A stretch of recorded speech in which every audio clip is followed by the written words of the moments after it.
자, 두 번째 시간 시작할게요. 첫 시간 처음으로 해보셨는데 어떻게 할만하세요? 예, 하다 보면 재밌습니다. 자, 이제 법률 행위라는 말이 나와요. 그러니까 우리가 법률 행위라는 표현은 일상적으로 쓰는 용어가 아닙니다. 그러니까 이 법률 행위라는 건 아까 우리 민법의 지도 원리가 사적 자치라고 했는데 그 사적 자치를 실현시키는 수단이 바로 대표적으로 법률 행위예요. 그러니까 법률 행위를 하게 되면 여기에 따라서 법률 효과가 발생이 되는데, 그럼 이 법률 효과가 발생되는 이유는 뭐냐면 내가 의사표시를 했기 때문에 발생하는 거야. 그래서 이번에 보시면 법률 행위와 의사표시라고 되어 있어요.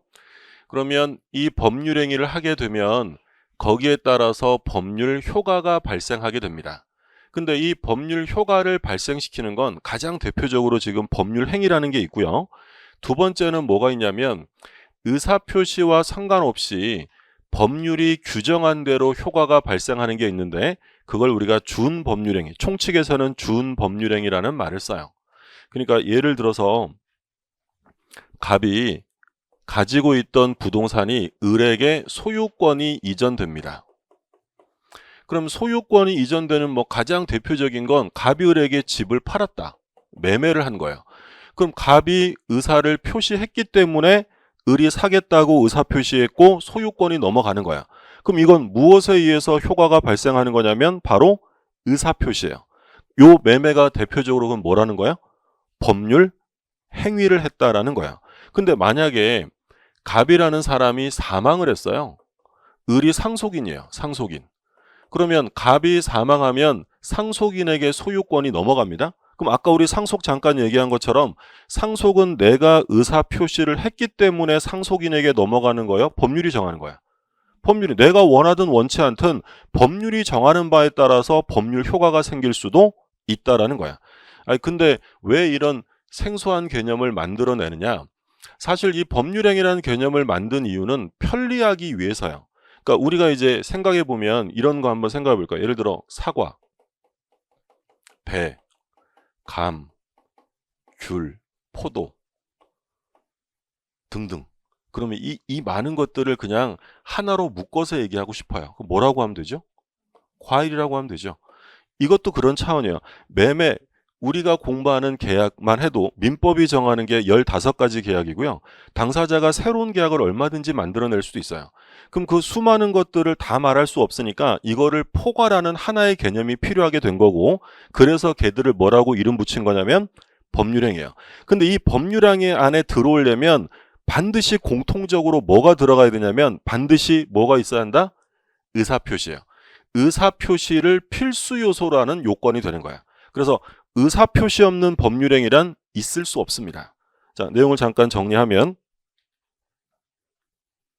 법률행위의 개념, 법률행위란 의사표시를 필수 요소로 하는 법률 요건이야. 그러니까 내가 의사를 표시했기 때문에 변화가 생기는 거죠. 그래서 이 법률행위를 좀 전에 뭐라고 했냐면 사적 자치의 실현 수단이다라는 말을 썼어요. 그러니까 아까 사법의 지도 원리가 사적 자치예요.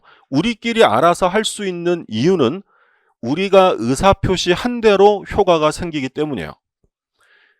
그럼 만약에 법률행위를 했어요. 계약을 했어요. 근데 의사표시에 흠결이 생긴 거예요. 그럼 이 의사표시의 흠결은 법률행위에 영향을 미칠까요? 안 미칠까요? 당연히 미쳐야지. 왜? 법률행위 중에 제일 중요한 게 뭐니까? 의사표시니까. 이해되시죠? 그러니까 예를 들어서 제가 자동차가 한 대 있는데 자동차에서 예를 들어 가장 중요한 부품이 엔진이라고 가정해 볼게요. 그럼 제 자동차의 엔진이 고장 났어요. 그럼 결국 뭐가 고장 난 거야? 자동차가. 똑같은 거죠. 법률행위를 했는데 의사표시가 무효면 그 법률행위도 당연히 무효가 될 수밖에 없다는 거예요. 근데 오해하시면 안 되는 건 그러면 의사표시랑 법률행위는 똑같은 말인가? 라고 생각하시면 안 돼요. 얘는 필수 요소라는 것이지 법률행위와 의사표시가 이퀄 관계는 아닙니다. 동일 개념은 아니다. 그러니까 법률행위는 의사표시만으로 구성되는 경우도 있지만 추가적으로 플러스 알파로 무언가를 더 요구하는 경우도 있을 수 있어요. 그러니까 법률행위랑 의사표시 중에서 어느 게 더 큰 개념인 거예요? 법률행위죠. 그러니까 예를 들어서 한번 생각해 보세요. 혼인. 혼인이라는 제도는 결혼이잖아요. 법률 행위일까요? 법률 규정에 의한 권리 변동일까요? 결혼하실 때 나는 원하지도 않았는데 국가가 법으로 정해서 한 거예요? 원해서 한 거야? 할 때는 원해서 하잖아요. 그렇죠? 그러면 갑이 법률행위니까 의사표시를 해야 되겠죠. 갑이 을한테 저랑 혼인해 주세요 라고 합니다. 우리 그 뭐라 그래요? 프로포즈, 청혼. 그게 바로 혼인의 청약입니다. 청약. 갑이 을에게 혼인해 주세요 라고 청약했더니 을이 완전 좋지 라고 승낙합니다. 자, 그럼 두 사람의 의사가 합치됐어요. 그럼 이 경우에 요 의사 표시만으로 두 사람은 법률상 부부가 될까요? 안 되지. 뭘 해야 돼요? 신고해야지. 그러니까 혼인이라는 이 신분법상, 가족법상 계약은 의사표시 외에 또 다른 것들이 추가적으로 요구될 수 있어요. 그래서 법률행위와 의사표시가 동일 개념은 아니다라는 점 확인해 두시고, 그러면 결국 권리를 변동시키는 원인은 둘 중에 하나예요. 의사표시 아니면 법률 규정인 거지. 법률 행위로 변동될 수도 있고 법률 규정으로 변동될 수도 있어요. 법률행위라는 건 바로 내가 의사표시했기 때문에 효과가 생기는 거고요. 법률 규정이라는 건 우리 총칙에서는 이제 준법률행위라는 말을 써요. 그러니까 준법률행위라는 말은 법률행위예요. 법률행위는 아닌 거야. 법률행위는 아닌 거지. 법률행위면 그냥 법률행위라고 쓰겠죠. 법률행위에 준해서 법률행위처럼 효과는 생깁니다. 근데 얘는 의사표시가 아니라 뭐에 따라 생겨요? 법률 규정에 따라 생겨요. 그걸 우리가 준법률행위라고 불러요. 이 준법률행위는 이거는 외우셔야 돼요. 의사의 통지, 관념의 통지, 감정의 표시가 있는데 의사의 통지는 각종 최고, 거절 이런 말 써 있으면 의사의 통지고, 각종 통지를 했다, 승인했다는 말이 써 있으면 관념의 통지예요. 그러니까 외우실 때는 뭐 앞글자 따서 의최거, 관통승 이렇게 외우시기도 하고, 또는 뭐 최고의 의사가 거절했다 이렇게 외우기도 하고요. 전쟁터에 나가서 관통상을 입었다 뭐 이렇게 외우기도 합니다. 근데 거절 승인은 시험에 안 나온다고 생각하시면 돼요. 이건 학설의 대립이 있고요. 거의 나오면 최고 통지. 그럼 만약에 뭐뭐뭐를 최고했다라고 써 있으면 법적 성질은 뭐다? 의사의 통지예요. 그리고 뭐뭐뭐를 통지했다라고 써 있으면 법적 성질은 관념의 통지예요. 그럼 예를 들어서 무권 대리 상대방의 최고. 무권 대리 상대방의 최고. 앞에 말은 뭔 말인지 몰라. 아직 공부 안 했으니까. 무권 대리 상대방 최고의 법적 성질은 관념의 통지이다. OX. 틀리죠. 뭐라 그래야 돼요? 의사의 통지. 그럼 무권 대리 상대방의 최고의 법적 성질은 법률 행위에 속한다. OX. 법률 행위 아니에요. 일단 대구분을 먼저 하셔야 돼. 준법률 행위는 법률 행위가 아니잖아요. 그러니까 법률 행위가 아닌 상태에서 둘로 구별한다면 의사의 통지잖아요. 그러면 최고했다고 써 있는데 그게 법률 행위라고 하면 돼, 안 돼? 안 돼. 왜? 이 최고에 대한 효과가 생기는 건 내가 의사표시를 해서 생기는 게 아니라 무엇 때문에 생긴다고요? 법률 규정 때문에. 감정의 표시는 용서라는 게 있는데 이건 뭐 건국 이래로 시험에 나온 적이 한 번도 없으니까 안 보셔도 돼요. 두 개만 좀 보시고.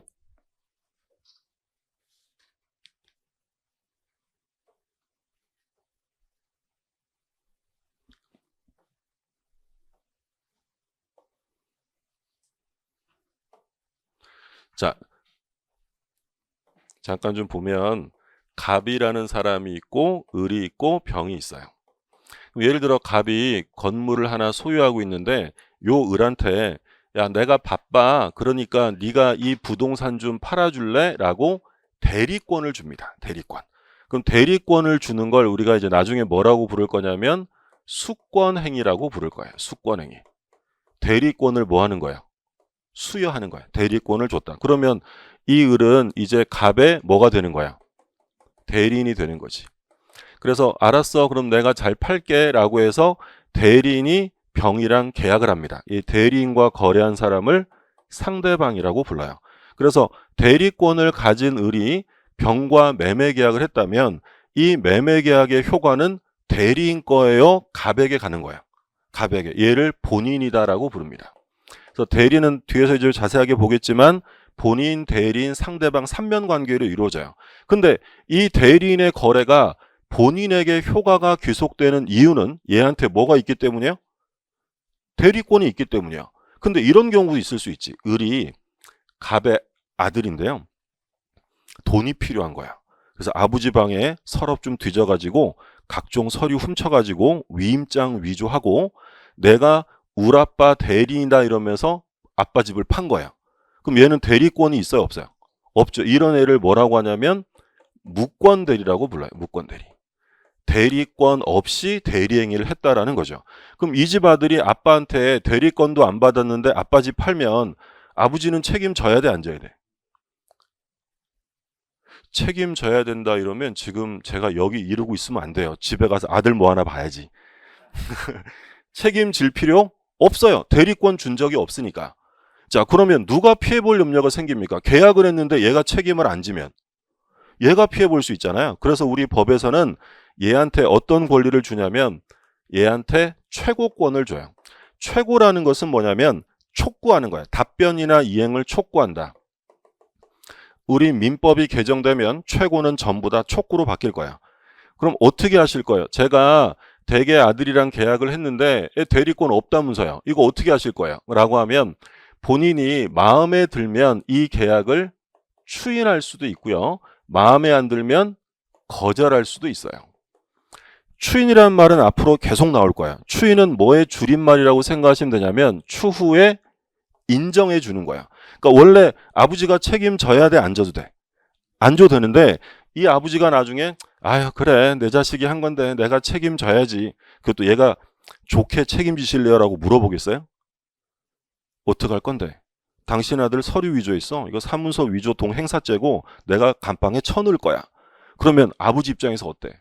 아들이 감방에 가는데 물론 이제 냉정한 아버지는 네 갈 길을 가라 이런 분도 계시겠지만 보통은 또 추인해 줄 거 아니에요. 그럼 추후에 인정해 주면 이 계약은 이제 무효예요, 유효가 돼요? 유효가 돼. 처음부터 소급해서 유효가 돼요. 소급 유효. 여기서 소급이란 말이 나왔는데 이 소급은 요게 이제 거스를 소자고 급자는 미칠 급자예요. 그러니까 거슬러 올라가서 처음부터 미친다라는 얘기예요. 그럼 예를 들어 얘네들이 매매 계약을 언제 했냐면 2월 1일 날 계약을 했고 아버지가 7월 1일 날 추인을 하게 되면 이 계약은 며칠자부터 유효한 계약이 되는 거야. 2월 1일자. 그러니까 추인 시부터가 아니라 추인하게 되면 언제부터? 처음부터 이 계약은 유효한 계약으로 인정이 되고 그럼 누가 책임을 져야 돼요?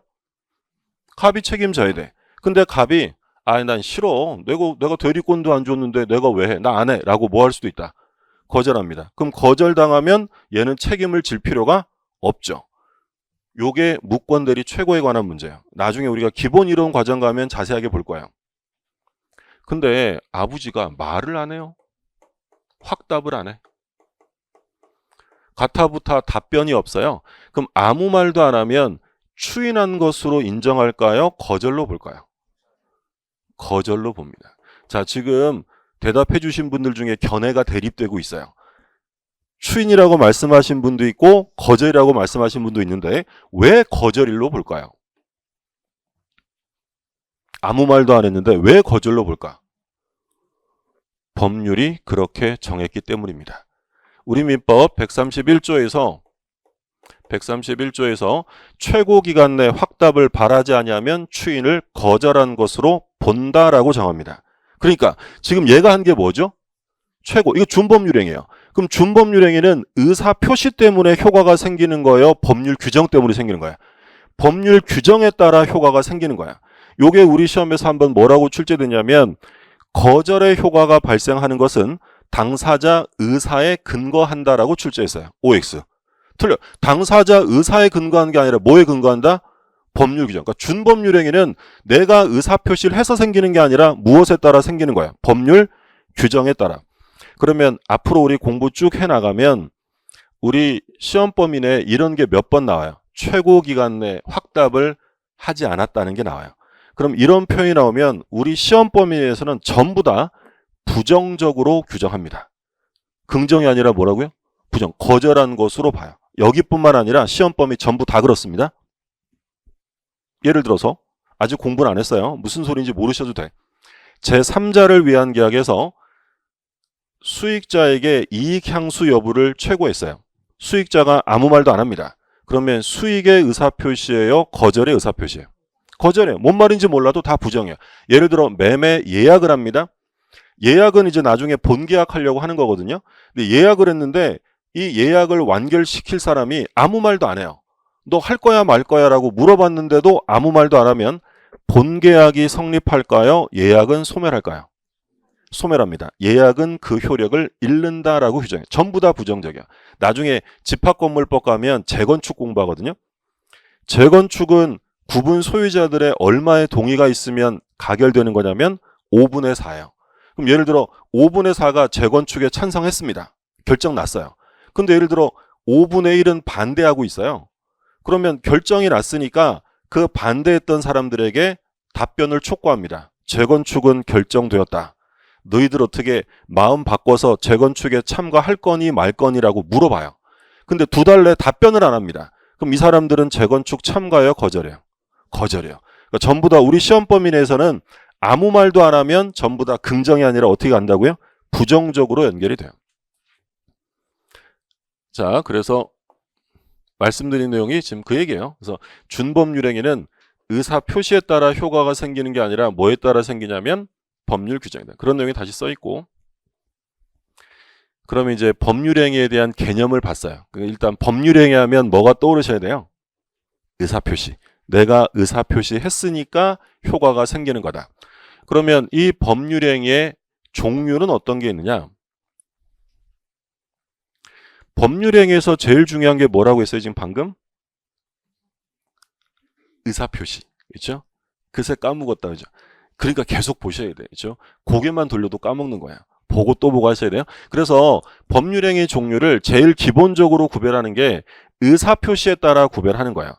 그럼 어떤 법률행위가 있냐면 서로 대립하는 의사표시가 합치되어서 이루어지는 법률행위. 그걸 계약이다라고 불러요. 계약. 그럼 계약은 아까 의사표시 몇 개가 들어갔죠? 그죠? 갑이 을에게 뭐 해주실래요? 할게요. 갑이 을에게 뭐 한다고요? 청약. 을은 갑에게 승낙. 이 청약과 승낙이 결합되어 이루어지는 게 바로 뭐야? 계약이에요. 계약. 그러니까 계약은 혼자예요? 합의해야 돼. 합의해야 합니다. 근데 어떤 법률행위는 지 혼자 하는 것도 있어요. 단독행위라고 불러요. 단독행위는 표의자가 일방적인 의사표시로서 효과가 발생합니다. 그러니까 우리가 이제 앞으로 요 표의자라는 말을 자주 쓰게 돼요. 표의자는 의사를 표시한 자. 우리 민법을 개정하면 전부 의사표시자로 바꿀 거야. 근데 아직까지는 대부분은 표의자라는 표현을 씁니다.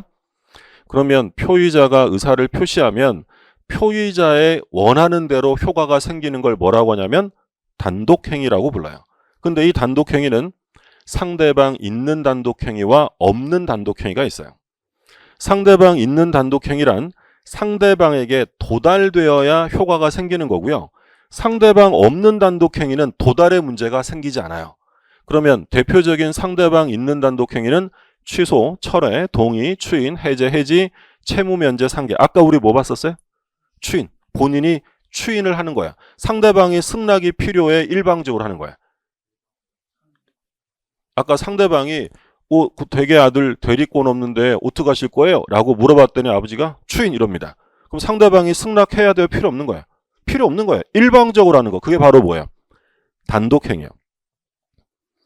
그러면 상대방 없는 단독행위는 뭐가 있냐면 유언유증, 재단법인 설립행위, 소유권의 포기가 있어요. 그러니까 여기서 상대방 없는 단독행위는 암기하셔야 됩니다. 그래서 유재포 또는 뭐 유재석도 포기했다. 뭐 이렇게 외우기도 해요. 이건 외우셔야 됩니다. 33회, 34회 1번 문제가 다음 중 상대방 없는 단독행위에 해당하는 것은 이렇게 물었어요. 33회 정답은 유증이었고요. 34회 정답은 재단법인 설립행위였어요. 나머지는 상대방 있는 단독행위. 유언. 유증은 뭐예요? 유증은 유언으로 증여하는 거예요. 내가 죽으면 누구에게 이 부동산을 주겠다. 이게 이제 유증이거든요. 근데 유언이나 유증은 누구에게 도달되어야 효과가 생기는 게 아니죠. 도달이라는 의미가 없는 거예요. 이 사람이 돌아가시면 법이 정하는 바에 따라 효과가 생기는 것이지 상대방에게 도달이라는 개념이 나오지 않고요. 재단법인 설립행위야. 자, 재단법인이라는 말 좀 들어보셨죠? 우리 민법에 사람이 있어요. 사람. 우리 민법상 사람. 사람은 사람인자. 사람은 두 종류가 있는데 우리처럼 피가 흐르고 호흡하는 사람을 뭐라고 하냐면 자연인이라고 불러요. 자연인. 그리고 우리 법에서는 자연인은 아니고 어떤 단체에다가 법이 인격체를 부여하는 경우가 있는데 그걸 법인이다라고 불러요. 법인. 그러면 우리 같은 자연인은 언제부터 사람이에요? 태어나면 우리 민법 3조에서 사람은 출생과 동시에 권리 의무의 주체가 된다라고 규정합니다.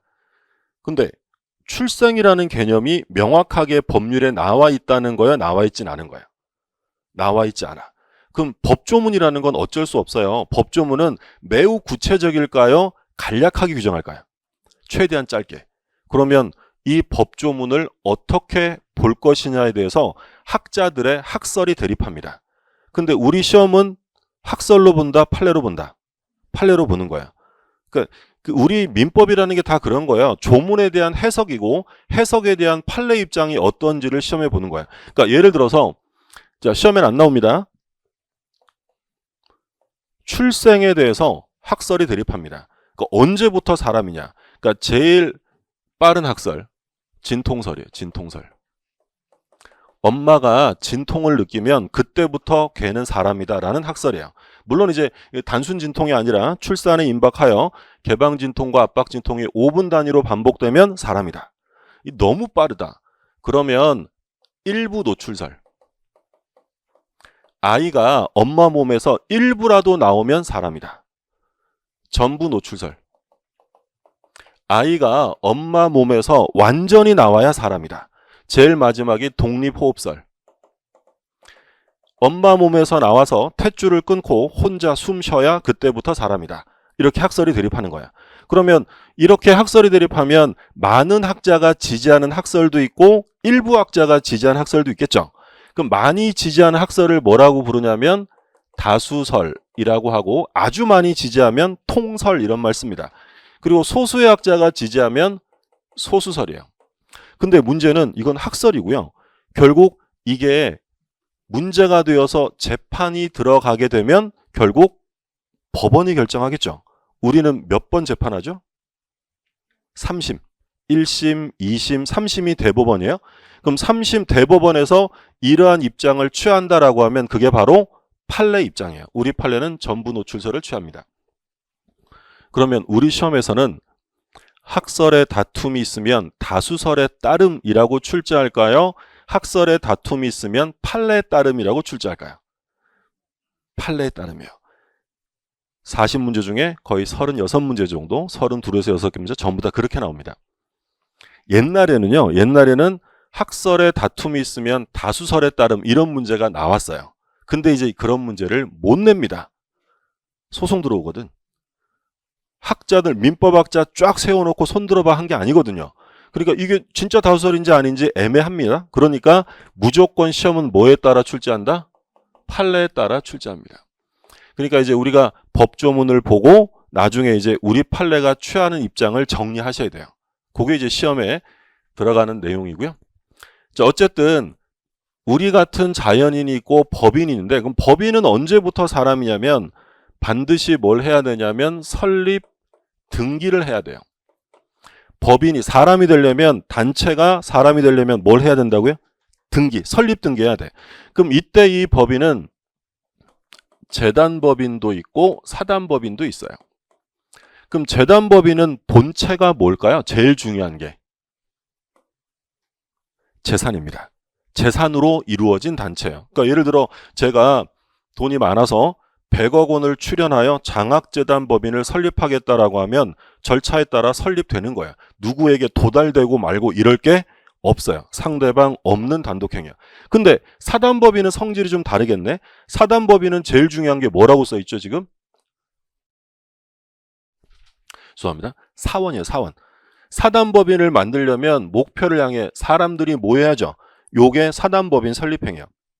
요건 뒤에 보겠지만 소위 합동행위라는 개념으로 다시 공부하게 됩니다. 그래서 재단법인 설립행위가 있고 그리고 소유권의 포기예요. 예를 들어 제가 이 물건의 소유자인데 이거 제가 포기합니다. 그럼 누구에게 도달되고 말고 할 문제가 아닙니다. 그래서 조심하실 점은 포기 중에서 상대방 없는 단독행위는 소유권이나 나중에 보겠지만 점유권 포기를 말하고요. 예를 들어서 공유 지분을 포기한다, 취득 수요이익을 포기한다, 제한물권 포기는 단독행위지만 상대방이 있어요. 자, 생각해 보세요. 이거 뒤에서 자세하게 다 볼 내용이지만 공유라는 건 어떤 건물을 예를 들어 세 사람이 공유하고 있어요. 3분의 1, 3분의 1, 3분의 1. 그걸 각자 뭐를 가지고 있다 그래요? 지분이요. 근데 그 중에 한 사람이 나 지분 포기합니다. 그럼 이 지분 포기는 누구한테 하는 걸까요? 다른 공유자에게. 그럼 이건 포기지만 다른 공유자가 전제되어 있기 때문에 상대방 있는 단독행위예요. 또 예를 들어서 제가 전세권자, 제한물권자요. 전세권자인데 전세권을 포기합니다. 누구한테 하는 거예요? 소유자에게. 이건 상대방 있는 단독행위에 속하고 상대방 없는 단독행위는 보시는 것처럼 유제포인데 소유권의 포기다. 그럼 나머지 것들은 다 상대방 있는 단독행위예요. 이것도 뭐 그냥 외우셔도 되고요. 취철동추, 해해. 취철동추, 해해. 채무면제, 상계. 제가 채씨잖아요. 채씨. 채씨. 채상, 취철동추, 해해. 이게 상대방 있는 단독행위에 속합니다.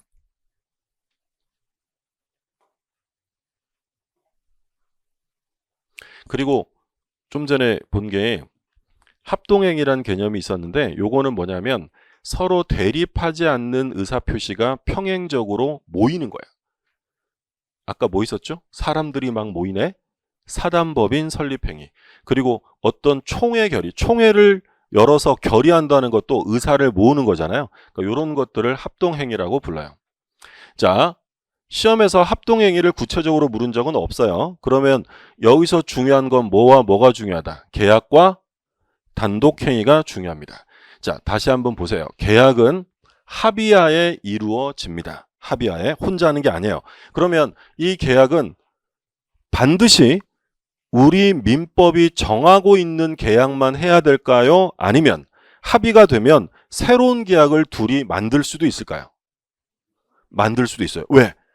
합의하에 하는 거니까. 그래서 계약은 소위 자유의 원칙이 지배합니다. 소위 이걸 계약 자유의 원칙이라고 불러요.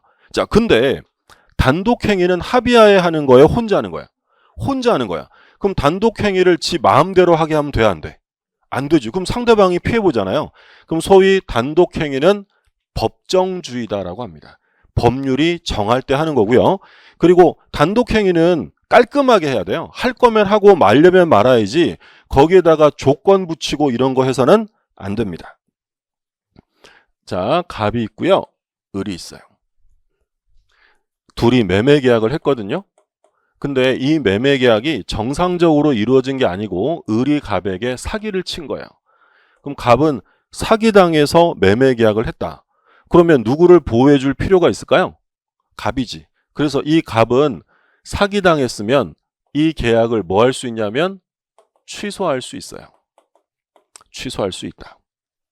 그러면 갑이 야, 너 사기쳤잖아 라고 계약을 취소하면 사기친 을의 승낙이 있어야 취소될까요? 일방적으로 하는 걸까요? 일방적으로. 그게 바로 뭐라고요? 단독행위예요. 그럼 얘 의사와 상관없죠. 그러니까 단독행위는 얘가 만약에 취소라는 의사를 표시하는 표의자고 얘가 상대방이라면 누구한테 불리할 수밖에 없는 거야.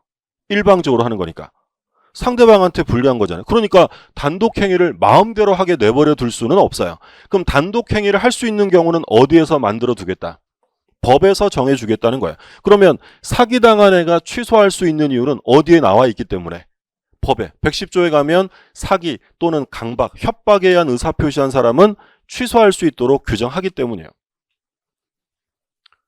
요게 이제 법률행위 종류인데 뭐에 따라 구별하는 거냐면 의사표시에 따라 계약, 단독행위, 합동행위 이렇게 나눈 거야. 정리되셨죠? 뭐에 따라 나눴다고요?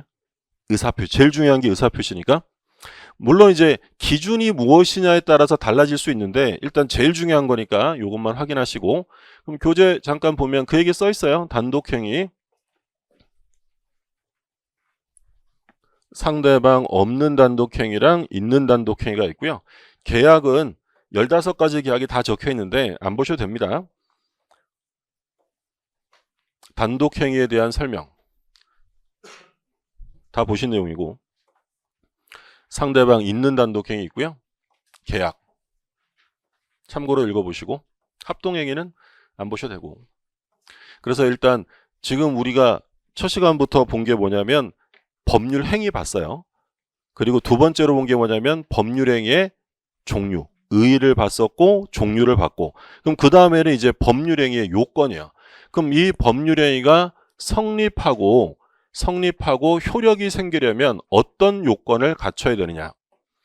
자, 보세요. 1번에 먼저 뭐가 나오냐면 성립 요건 나옵니다. 근데 법률행위가 성립하려면 요건을 갖춰야 되는데 어떤 요건을 갖춰야 되냐면 3가지가 있어야 돼.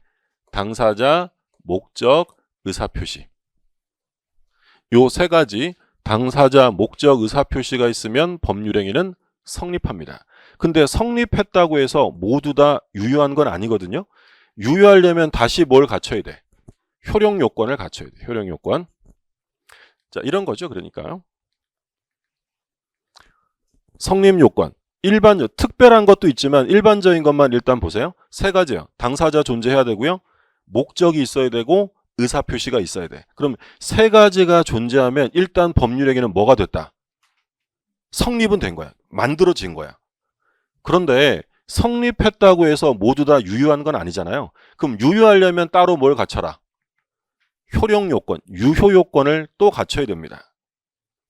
여기서 조심하실 점. 만약에 성립 요건을 못 갖췄어요. 성립 요건에 흠결이 있다. 그럼 우리 이걸 뭐라고 부를까요? 성립 요건을 못 갖추면 불성립이라고 부르겠지. 하나만 한 소리를 하고 있어요. 그죠? 불성립이라고 부르는 거고요. 조심하실 점은 무효라는 말을 쓰셔서는 절대 안 되는 거예요. 그러니까 불성립이라는 건 아예 계약이 존재하지 않습니다. 부존재. 그러니까 계약이 성립되지 않았는데 무효나 취소라는 말을 쓰면 무조건 틀린 질문이 되는 거야. 그러니까 무효나 취소라는 건 성립의 문제다, 효력의 문제다. 무효라는 것은 성립의 문제, 효력의 문제야. 효력의 문제지. 그럼 효력을 논의한다는 건 뭐가 전제돼야 돼요? 성립이 전제가 돼야 돼. 그러니까 성립되지 않았다면 무효나 취소라는 말을 쓸 수 없어요. 그럼 만약에 지문에, 아직 우리 공부 안 했지만 무효행위의 추인, 무효행위의 추인은 법률행위가 성립되기 전에도 문제될 수 있다. OX. 그런 일은 없어요. 무효란 말을 썼다는 건 먼저 뭐는 된 거야? 성립은 된 거야. 기억하셔야 돼요. 제가 또 여쭤볼 건데 그때 또 틀릴 거예요. 한 10번, 20번 틀려야지 기억이 납니다. 그래서 성립이라는 것과 효력은 다르다. 자, 그러면 당사자가 있으면 성립돼요. 근데 효력이 생기려면 당사자에게 뭐가 있어야 되냐면 능력이 있어야 돼. 능력이. 이때 능력은 3가지입니다. 권리 능력, 의사 능력, 행위 능력을 갖춰야 돼요. 권리 능력은 사람은 출생과 동시에 갖는 거예요. 그러니까 권리 능력 가지고 문제 삼는 경우는 없으니까 신경 안 쓰셔도 돼요. 권리 능력은 사람이라면 누구나 가지는 거고, 그 다음에 나오는 게 뭐다? 의사 능력이야. 그러니까 의사 능력은 쉽게 그냥 얘기하면 사물을 변별할 수 있는 최소한의 능력이야. 그러면 일반적인 보통 사람들은 의사 능력이 있다 없다? 있죠. 근데 의사 능력이 없는 사람들이 간혹 있어요. 그런 사람들을 의사 무능력자라고 불러요. 그럼 누가 의사 무능력자냐면 애기들. 그렇죠? 뭐 3살, 4살 이런 애들은 그 자기가 하는 행위의 법적 의미를 알지 못합니다. 유아들이 있고요. 또 누가 있냐면 술에 만취한 자. 어떻게 만취해 보셨어요? 만취하면 다음날 내가 어제 뭐 했니 기억도 안 나고 제정신 아니다 이렇게 보는 거야. 그리고 이제 소위 이제 광인, 미친 사람 이런 것들을 들어요. 그럼 이런 뭐 유아나 술에 만취한 자가 예를 들어 의사무능력자인데 얘가 매매 계약을 했대. 그럼 효력을 어떻게 인정할까요? 일단 술에 만취한 사람이 이거 살래? 이거 팔래라고 해서 계약서 썼어요. 합의했어. 그러면 이 술에 만취한 의사무능력자가 계약을 썼다면 계약은 성립한 거야, 안 한 거야? 한 거예요. 성립이 안 되면 효력을 논의하지 않습니다. 성립은 사람 있고 목적 있고 의사표시만 있으면 성립은 다 하는 거야. 대신 효력이 있는지를 논의해야지. 그럼 계약은 성립했는데 그자가 의사능력이 없대요. 그럼 이거 뭘로 다룬다? 아예 무효화시킵니다. 아예 무효. 자, 그 다음에 이제 행위능력이에요. 행위능력은 그냥 쉽게 얘기하면 자기 행위에 대한 책임을 질 수 있는 능력이라고 생각하시면 돼요. 근데 행위 능력이 흠결된 사람들이 존재하는데 그런 사람들을 제한능력자라고 불러요. 행위 능력이 어떻게 되어 있다고요? 제한되어 있어요. 제한능력자는 세 부류가 있습니다. 미성년자, 피한정 후견인, 피성년 후견인 세 종류예요.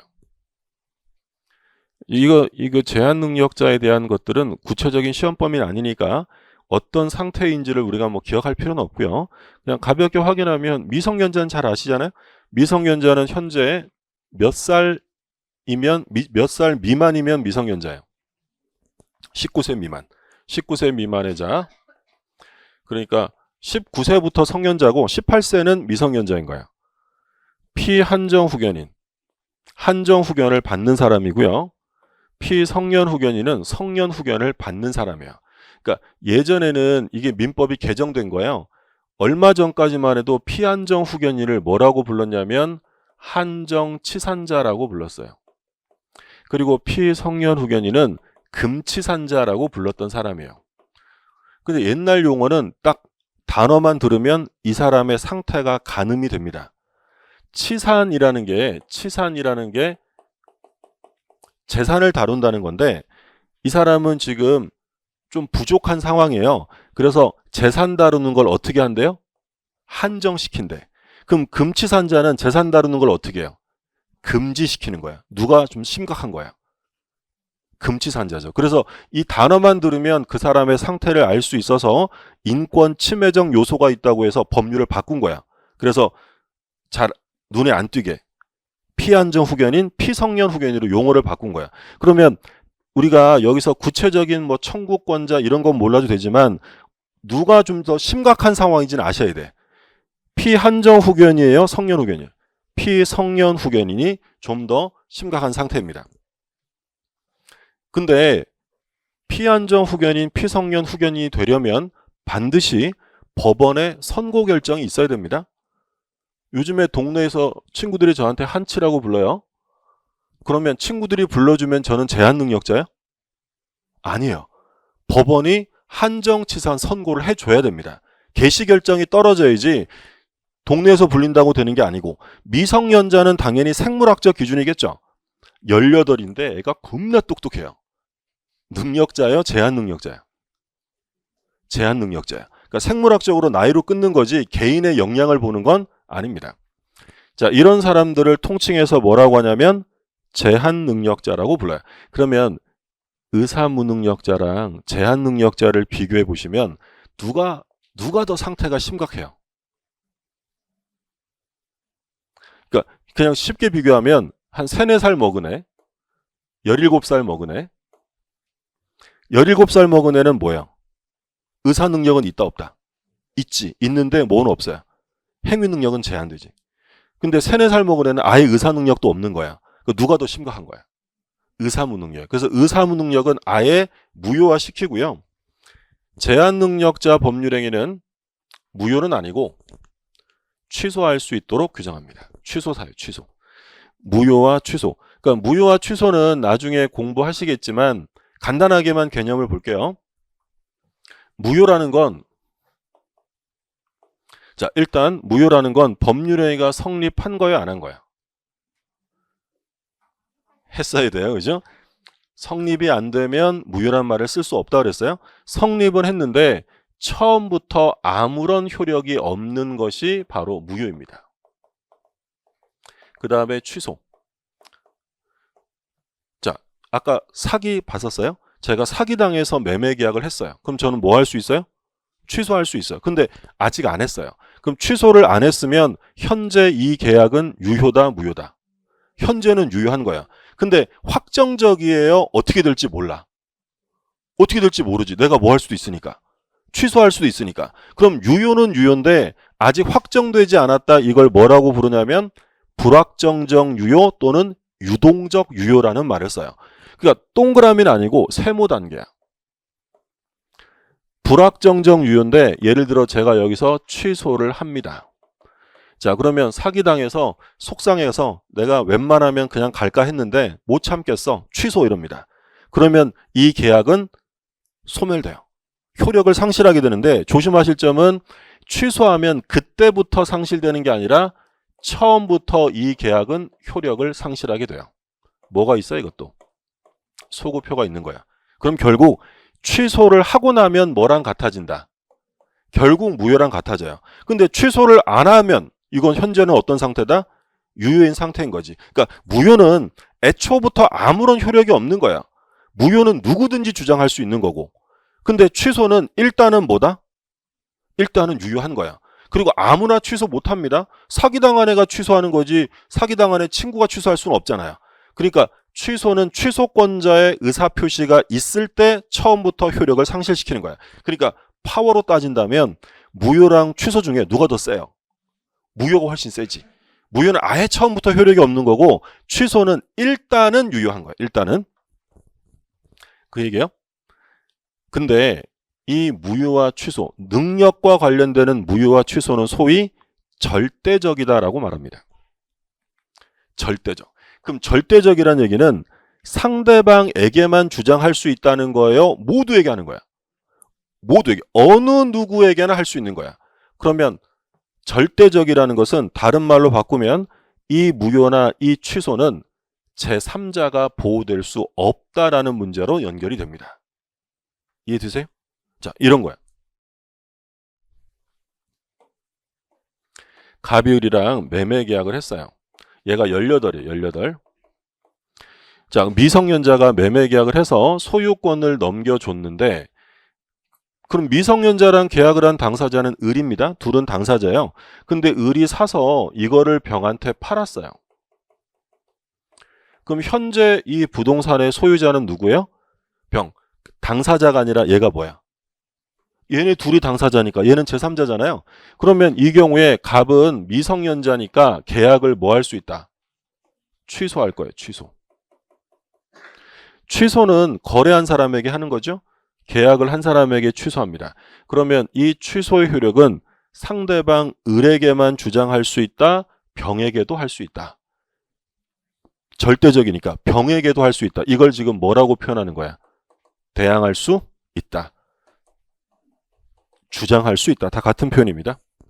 그러면 병이 제3자가 소유자로서 권리를 취득하는 게 아니라 누가 보호되는 거야? 제한 능력자가. 얘는 취득하지 못합니다.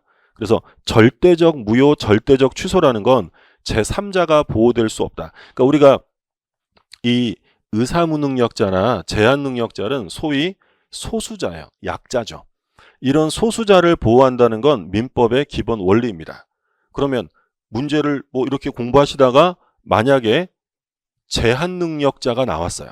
그럼 제한능력자를 딱 보는 순간 정답을 맞히시려면 마음이 따뜻해지셔야 돼.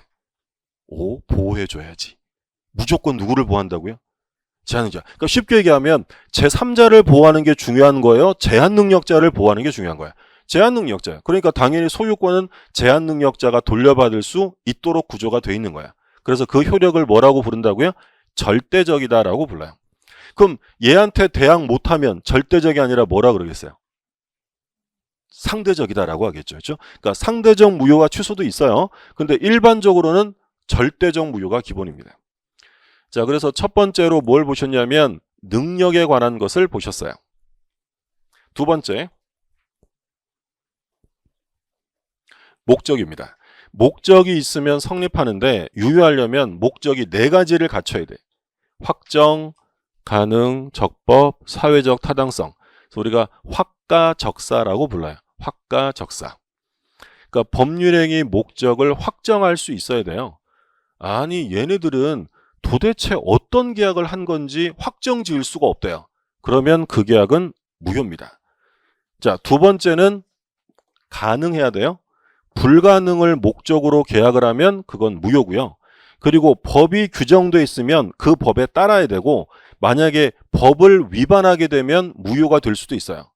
그리고 제일 중요한 마지막이 사회적 타당성이 있어야 됩니다. 그러니까 반사회적 행위를 하게 되면 인정해 줄 수 없다. 그래서 목적이 네 가지, 확가, 적사를 갖춰야 되고요.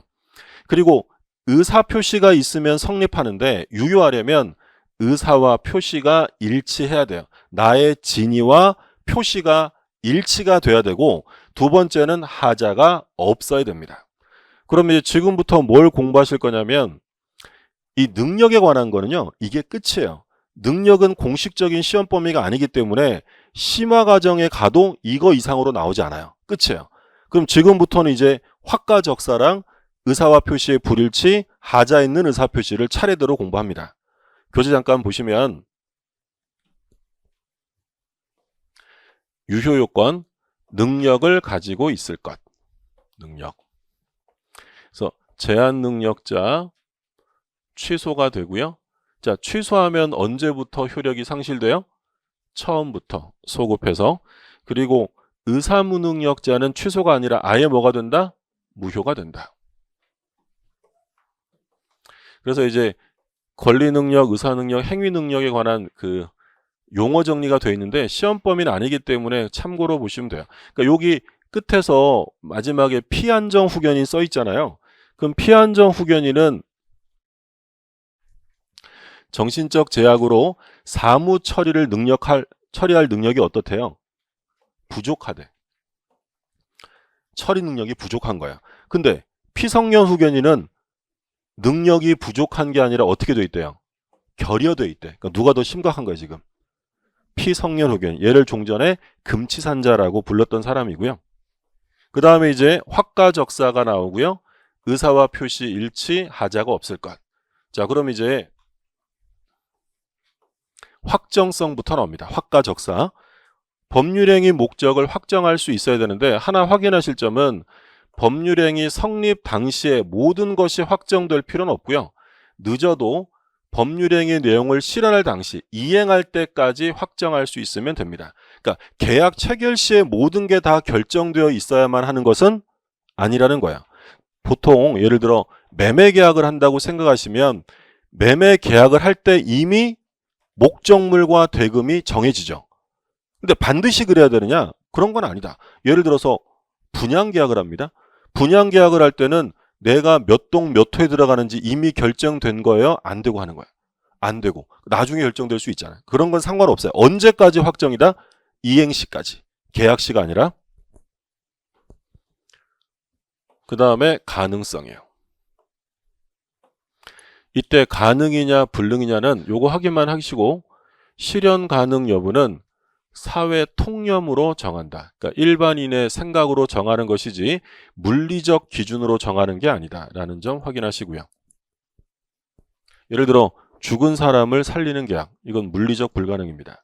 근데 예를 들어서 한강대교에서 장난치고 놀다가 반지를 한강에 빠뜨렸어요.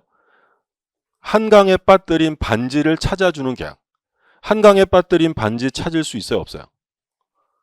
그러니까 이게 물리적으로 반드시 불가능하다라고 단정할 수는 없지만 일반인들은 빠뜨렸다 못 찾네 라고 생각할 거 아니에요. 그럼 그건 가능이다 불능이다? 불능이에요. 불능. 그래서 불능은 물리적 기준이 아니라 뭐가 기준이라고요? 사회 통념, 일반인의 통념에 따라 정해집니다. 근데 이제 여기서 이제 하나 보실 점은 가능성과 관련해서 불능에 대한 구별인데 불능은 원시적 불능이 있고 후발적 불능이 있어요. 그러니까 원시적 불능은 말 그대로 뭐야? 처음부터 아예 불가능했다는 거예요. 언제를 기준으로 따지냐면 계약 성립시를 기준으로 따집니다. 그러니까 우리가 이제 앞으로 공부할 때 법률행위 시, 계약 시, 이행기 이런 말 많이 쓰거든요. 그러니까 쉽게 생각하면 이런 거예요. 갑이랑 을이 부동산에 대한 매매 계약을 했어요. 계약을 언제 했냐면 예를 들어 2월 1일 날 했고요. 그리고 부동산의 소유권을 넘겨주기로 한 날, 등기 서류를 넘겨주기로 한 날이 언제냐면 5월 1일이다. 그럼 여기서 요 계약한 날을 뭐라고도 부르냐면 법률 행위 시라는 말을 쓸 거예요. 계약 체결 시 또는 법률 행위 시. 그러면 소유권을 넘겨주기로 한 날은 뭐예요? 이행기지, 이행기. 그러니까 당연히 계약 체결일이랑 이행기 중에 어느 게 더 빠른 거야?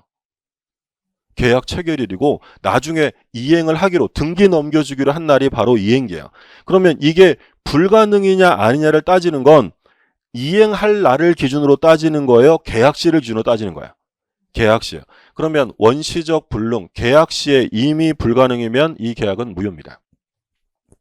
근데 우리가 보통 원시적 불능은 무효라는 말을 앞으로 계속 쓸 거거든요. 근데 정확하게 말하면 이 원시적 불능이라는 건 원시적, 객관적, 전부 불능을 말합니다. 원시적, 객관적, 전부. 객관적 불능이라는 건 주관적 불능과 대칭되는 개념이에요. 그러니까 주관적 불능이라는 건 당사자가 못하는 거야. 근데 객관적 불능이라는 건 어느 누구도 할 수 없는 걸 말해요. 예를 들어서 갑이 을에게 건물을 팔기로 했는데 이게 병이 소유자래요. 갑이 지금 누구 거 팔기로 계약한 거야? 병 거. 그럼 나중에 어떻게 해야 되죠? 갑은? 사서 넘겨줘야죠. 근데 얘가 안 판대. 그럼 소유권 이전을 못하게 되었어요. 불가능하게 된 거죠. 이 불능은 객관적 불능이다, 주관적 불능이다. 주관적 불능이에요. 다른 사람은 할 수 있잖아. 얘가 못하는 거지. 근데 만약에 갑이 넘겨주기로 계약을 했는데 이 건물이 이미 멸실된 상태예요. 다 타버렸대. 그러면 갑만 못해요? 누구도 못해요? 누구도 못해요. 이걸 무슨 불능? 객관적 불능이라고 불러요. 그래서 우리가 원시적 불능은 무효다라고 부르지만 정확하게 표현하면 그 원시적 불능이라는 건 원시적이고 객관적이며 일부가 아니라 얼만큼 불능일 때? 전부 불능일 때를 말합니다. 근데 후발적 불능이에요. 그러니까 후발적 불능은 계약을 체결할 때는 유효했는데 나중에 불능이 된 거야. 이건 뒤에 가서 무효라고 하지 않습니다. 계약 자체는 그냥 유효한 거야. 구별이 되세요? 자, 이거 맞춰보세요. 갑이 을에게 X 부동산을 11월 5일 날 팔기로 매매 계약을 했어요. 근데 11월 5일 날 계약을 했는데 11월 2일 날 이 건물은 이미 멸실된 상태입니다. 매매 계약은 유효다, 무효다? 자, 뭘 보셔야 돼? 11월 5일 날 계약을 했잖아요. 계약 성립일이 5일이에요. 근데 이 건물이 언제 멸실됐다고요? 2일 날. 그러면 계약 체결시를 기준으로 이미 불능이에요? 나중에 불능이에요?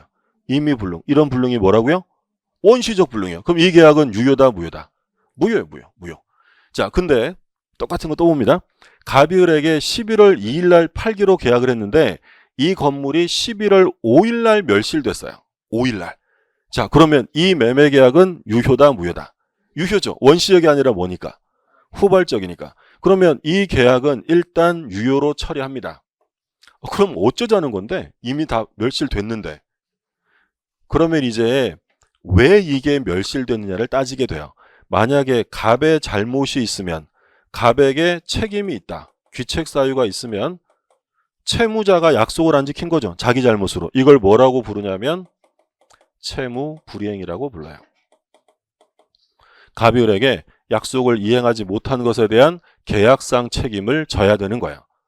근데 만약에 후발적 불능도 아예 계약을 무효화시켜버리면 갑은 을에게 계약상 책임을 져야 돼요? 질 게 없을까요? 이게 이제 소위 말하는 리걸 마인드를 갖추는 과정이에요. 지금 이 매매 계약이 유효해요. 유효하니까 계약을 이행할 책임이 있죠. 있는데 얘 잘못으로 못한 거잖아. 그러니까 책임져야지. 계약에 따른 채무불이행 책임을 져야 돼요. 근데 만약에 후발적 불능을 무효래, 무효. 아예 무효화시킵니다. 무효화시키면 얘는 계약상의 책임을 질 게 있어요, 없어요? 없지. 계약이 무효니까. 그러면 채무불이행 책임의 문제도 발생하지 않는 거야. 그럼 계약이 무효가 되면 서로 주고받은 거 서로 되돌려주고 끝나는 거지 누가 계약상의 책임을 지는 게 아니란 말이야. 그럼 당연히 계약상 책임을 지우려면 일단 계약은 뭐로 만들어줘야 돼? 유효로 만들어줘야 위반한 자에게 책임의 문제가 생기게 된다라는 거야. 이게 이제 원시적 불능과 후발적 불능. 뒤에 가면 이제 이런 내용들은 세부적으로 공부하게 돼요. 일단 총칙에서는 유효, 무효만 구별할 수 있으면 돼요. 뭐가 무효라고요? 원시적 불능. 그죠? 우리 지금 뭐 봤어요? 가끔 내가 뭘 하고 있는지를 떠올리 보셔야 돼요. 그죠? 이게 너무 이렇게 미시적으로 보다 보면 큰 그림을 놓칠 수 있어요. 우리가 지금 제일 기초인 법률행위를 보고 있고 법률행위의 요건을 보는 거야. 요건은 성립요건과 뭐가 있었죠? 효력요건. 성립요건은 3개. 당사자, 목적, 의사표시. 효력이 있으려면 당사자에게 뭐가 있어야 된다? 능력. 권리능력, 의사능력, 행위능력. 의사능력 없으면 어떻게 된다? 무효. 제한능력은 취소. 이렇게 됐어요. 두 번째, 목적이 있으면 성립하는데 유효하려면 목적이 뭘 갖춰라? 확가, 적사. 그래서 확정성 받고 가능과 관련되는 반대인 불능을 본 거야. 그럼 확가 봤으니까 뭐 나올까요? 적법성입니다. 법률의 규정이에요. 그러면 법률은 강행규정과 임의규정이 있어요. 강행규정과 임의규정. 생긴 거 보세요. 강행규정은 안 지켜도 될 것 같아요? 지켜야 될 것 같아요? 왠지 무섭게 생겼잖아요. 강제하는 거니까. 근데 임의규정은 말 그대로 임의적으로 만들어 둔 거지 꼭 지키란 얘기는 아닌 거예요. 그럼 만약에 법률이 임의규정이에요. 그럼 임의규정과 다른 의사를 표시하면 임의규정이 우선한다? 의사가 우선한다? 의사가 우선하는 거예요. 왜? 안 지켜도 되니까. 이해되셨어요? 자, 예를 들어 볼게요. 가비을에게 건물을 임대차합니다. 임대차하면 공짜는 아니고 뭘 내야 된다 그랬어요? 차임. 우리가 이제 보통 일상용어로는 월세 이런 말 쓰잖아요. 차임을 내야 돼. 그러면 건물을 임대차하면 이 차임, 월세는 언제 내야 될까요? 우리 민법 633조에서는 건물 임대차는 매월 말에 차임을 지급하라고 법률로 정합니다. 법률로. 근데 임차인이 임대인한테 임대인 아저씨 나 말일날 되면 돈 없어. 내가 그러니까 월급날 15일날 드릴게요. 근데 임대인이 그러세요 라고 15일날 차임을 주기로 약정을 합니다. 자, 그러면 을은 다음 달에 말일날 줘야 돼요? 15일날 줘야 돼요? 15일날 줘야 돼요. 15일. 왜요? 이 규정은 무슨 규정이니까? 임의규정이에요. 만약에 강행규정이면 이런 약정은 무효가 되겠지. 근데 요건 임의규정이니까 당사자가 약정하지 않았을 때를 대비해서 법률로 정해놓은 거지 꼭 지키라고 정해놓은 건 아닌 거야. 근데 강행규정은 달라요. 지켜야 됩니다. 그럼 이 강행규정은 크게 두 가지가 있는데 효력규정과 단속규정이 있어요. 그러면 강행규정 중에서 뭐와 관련되는 거예요? 효력이랑. 그러면 강행규정 중에서 효력규정을 위반했다라고 하면 아예 효력을 인정해 줄 수 없다. 뭐가 된다는 거예요? 무효, 무효. 위반하면 무효. 무효가 되면 불법 원인 급여가 아니라 부당이득으로 반환해야 돼요. 요 내용들은 좀 이따 볼 거니까 확인하시고, 단속 규정은 말 그대로 하면 안 되는데 하다 걸리면 단속의 대상이에요. 처벌됩니다. 대신 개인 간의 사법상의 법률행위는 무효가 아니라 유효합니다. 유효. 근데 이제 우리 판례는요, 강행규정을 위반하여라고 표현하면 강행규정 위반은 대표적으로 뭘 말하는 걸까요? 효력규정. 그러니까 단속규정이라고 콕 찍어 얘기하지 않고 강행규정 위반이라고 써 있으면 그건 무효라고 생각하시면 돼요. 효력규정 위반이다. 그럼 이제 시험에서는 섞어가지고요. 다음 중 단속규정에 해당되는 것을 모두 고른 것은 이런 식으로 출제하게 돼요. 그러면 효력규정은 어떤 게 있느냐. 나중 가면 좀 더 많이 볼 거고 간단한 것만 볼게요. 토지거래 허가제도를 위반했다. 부동산 실명법 위반, 법정중개부수 초과 부분. 이런 것들은 효력규정 위반이야. 요거는 우리가 나중에 이제 중개실무 가면 자세히 보실 텐데, 예를 들어 어떤 지역을 개발을 합니다. 그럼 지역 개발하면 투기가 들어올 거 아니에요. 그럼 투기를 방지하기 위해서 어떤 지역을 개발할 때 뭘로 묶어버려요? 허가구역으로 묶어요. 그럼 토지거래 허가구역에서 대표적으로 매매계약을 합니다. 그냥 해도 돼요? 허가 받아야 돼. 허가 받아야 돼. 관할관청 허가를 받아야 되고요. 만약에 허가구역에서 허가를 받지 않고 매매계약하면 아예 뭐로 하겠다? 무효화시키는 거야. 이게 효력규정이에요. 부동산 실명법은 아까 보셨네요? 아까 뭘 금지하는 거였어요, 이거? 명의신탁. 부동산은 실권리자 명의로 등기하세요라고 했는데 친구 이름으로 등기했다. 전부 다 무효입니다.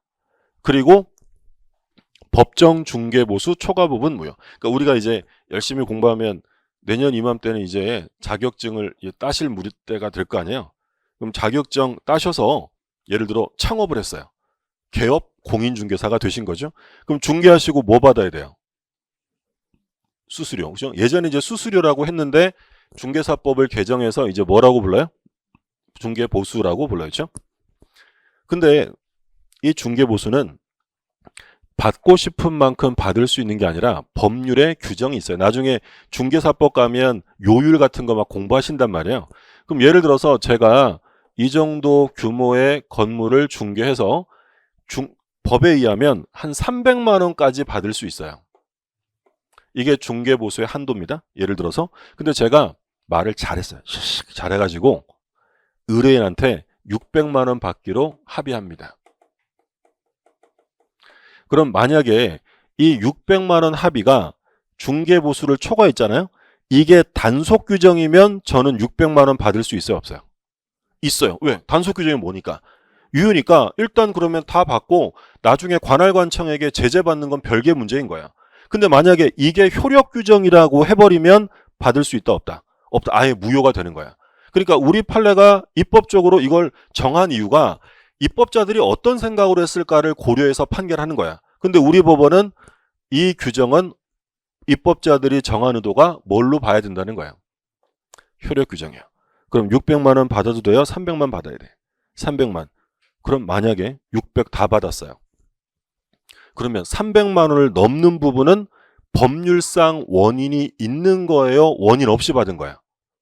그러니까 법률상 원인으로 받은 건 300이잖아요. 이건 무효니까 나머지 추가 300은 법률이 정하는 원인이 없어요. 무효가 됐으니까. 그럼 이건 뭐가 되는 거야? 나머지 300은. 그게 부당이득이에요.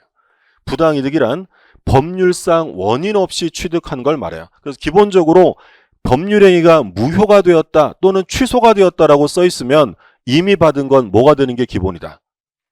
부당이득이야. 다시. 계약을 하고 물건을 줬어요. 계약을 하고 물건을 줬다. 그럼 이 물건이나 금전이 넘어간 원인은 뭘 했기 때문이에요? 계약. 근데 계약이 무효 취소가 된 거야. 그 원인이 남아요? 없어진 거야? 없지. 그럼 원인 없이 받은 거니까 뭐가 되는 거야? 부당이득으로 돌려줘야 된다. 이런 문제가 연결이 되는 거예요. 자, 단속 규정의 대표적인 거 무허가 음식점의 영업행위, 숙박행위 이런 거. 무허가 음식점에서 밥을 만나게 드셨어요. 밥 먹고 나가려다 보니까 무허가 음식점이네. 밥값 내야 돼, 안 내야 돼? 내야 됩니다. 밥값은 내야 돼. 왜 밥값 내야 될까요? 개인 간의 사법상의 행위는 유효한 거야.